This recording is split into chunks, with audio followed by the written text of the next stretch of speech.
Next question is on forbidden sins. It's actually a video question. So I'm going to show you two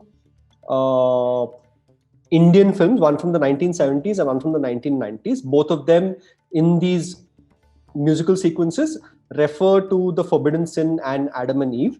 Just tell me the names of the two movies. ये फल खाना मना है सब उनसे कहते थे आदम और हव्वा दोनों जन्नत में रहते थे दोनों का दिल ललचाया उस फल को तोड़ के खाया एक शोला सा लहर ऊपर से गिरे वो नीचे फल आया पीछे पीछे यूं सदियों ने दम तोड़ा फल ने पीछा ना छोड़ा यूं सदियों ने दम. Right? So that was the first movie. Just identify that movie. This is the second film from the 90s. Name this movie.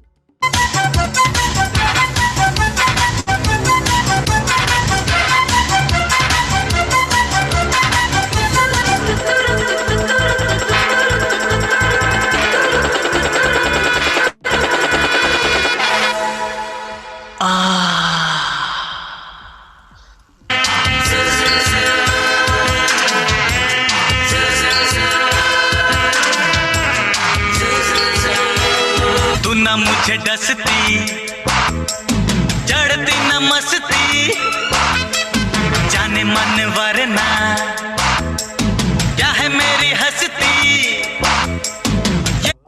I thought it's important to stop at the point where Akshay Kumar shoves the python in Mamta Kulkarni's face. So this is first was from the movie Pati Patni Wo. And second, it's most probably Sabse Bada Khiladi. The song is Zehar Hai Ya Pyar Hai Tera Chumma. Absolutely right. Good on you to know doing both good movies and bad movies. So actually the video that I showed is essentially the opening title sequence of Pati Patni or Wo. So the apple actually turns into the second woman, right? So that's the Wo that they're referring to. So Pati Patni or Wo essentially is Adam, Eve and the forbidden fruit. Not the problematic movie that recently was released. And of course the Zehar Hai Ke Pyar Hai from Sabse Bada Khiladi with Mamta Kulkarni during her heydays. Is this the movie which also had Mang Meri Bharo? Yes. Yes, that was the song. And believe it or not, this was the highest grossing film of 1995. Oh, is it? Yes. I had a little disturbing trivia about this actually. Not disturbing, but apparently on a Reddit subreddit I read of Bollywood Blinds, which had an old Stardust gossip article about this, was that Akshay Kumar misbehaved with Mamta Kulkarni a couple of times and she was asked to forget about it because he's an actor and that's what they do.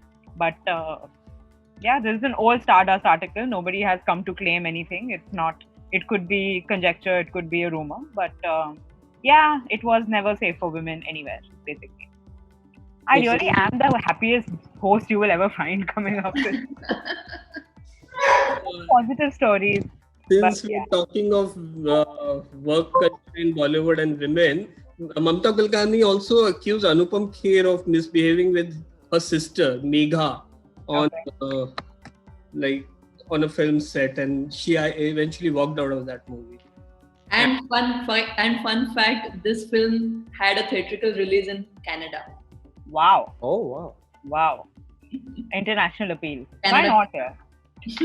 Mamta Kulkarni, by the way, right now is a don. Like she's a drug.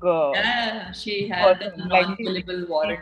Yeah, she got married to a Kenyan businessman who was also a drug trafficker, and she was full participant with him.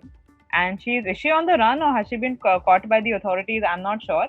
But Mamta Kulkarni was leading a Walter White lifestyle in Kenya at least a couple of years ago.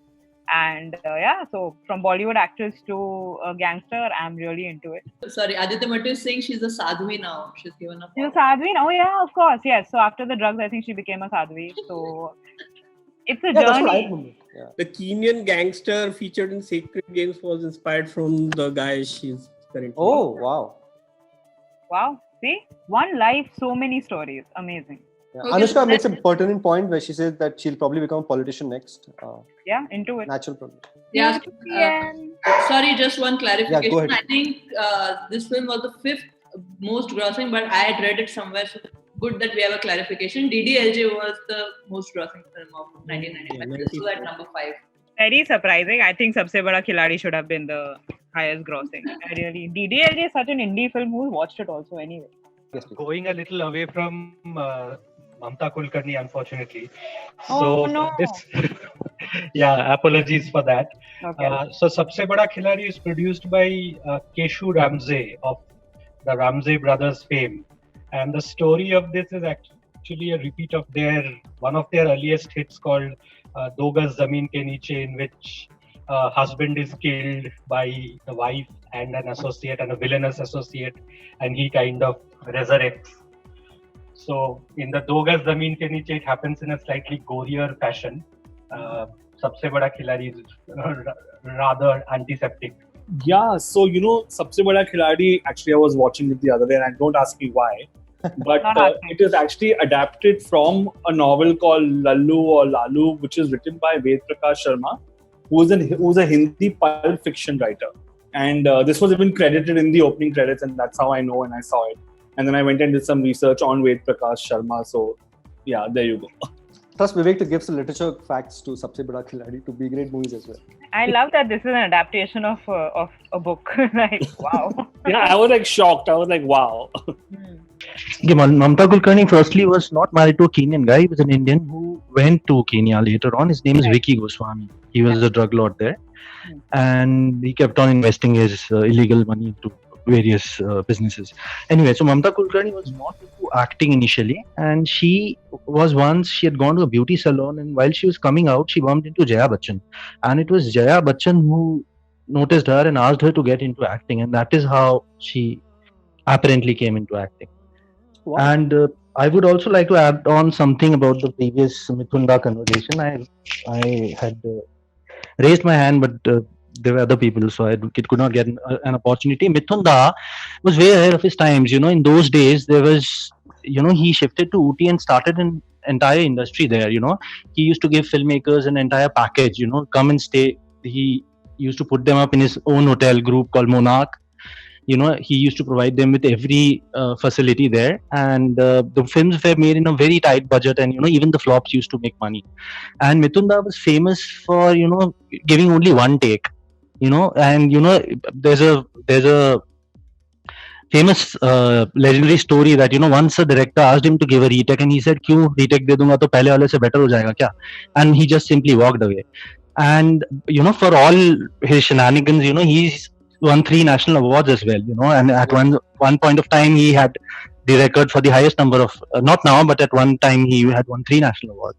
Yeah, that's right. Thanks, Akhil, for sharing that. Mithun's later films of the 90s showed that he was a one-take artist, I think. Especially Yamraj and stuff. I don't think he invested a lot of time in And they use the same take across movies. Yeah, I think so too. Only like different looks though. Like in Yamraj, he had golden nail paint and a twirl and stuff. And in Gunda, he was the way he was. So yeah. So he was a great actor, no denying that, guys, please. Very talented, great dancer, brought a lot of fun and games to the Indian screen. There's significant population from Bengal participating in these quizzes, so we can't Yeah, we cannot. I'm a big fan of his son also. I've seen Jimmy, I've seen Haunted 3D in the theatre and all. I'm a big Dr. Burke's family fan. Wow. What's his name? Momi. What is it? Mimo, but now he's changed it to Maha Akshay. Guys, I know, okay? Maha Akshay. Yeah, I run the Maha Akshay fan club, I think. That's his actually good name, and Mimo was... That's his real name, yeah. Mimo was a combination, I think, of Michael Jackson and Muhammad Ali, maybe, I think. But guys, see, he was so ahead of his time. Mimo.